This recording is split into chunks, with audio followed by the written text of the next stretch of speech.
Prompt tuning involves fine-tuning the parameters of a language model's prompt to improve its performance for a specific task. This can involve adjusting the prompt's wording, structure, or formatting to better guide to the model towards generating more accurate or relevant output. For example, suppose you are using a language model to generate news article headlines.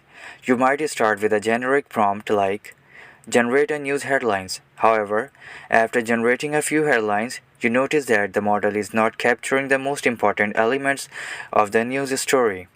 To address this, you might fine-tune the prompt to be more specific, such as generate a news headlines about a recent political scandal. Another example could be in a language model that generates product descriptions for an e-commerce website. The initial prompt might be write a product description for this item. But after generating a few descriptions, you notice that the model is not highlighting the key features of the product. You might fine-tune the prompt to provide more specific instructions, such as write a product description that emphasizes the item's unique features and benefits.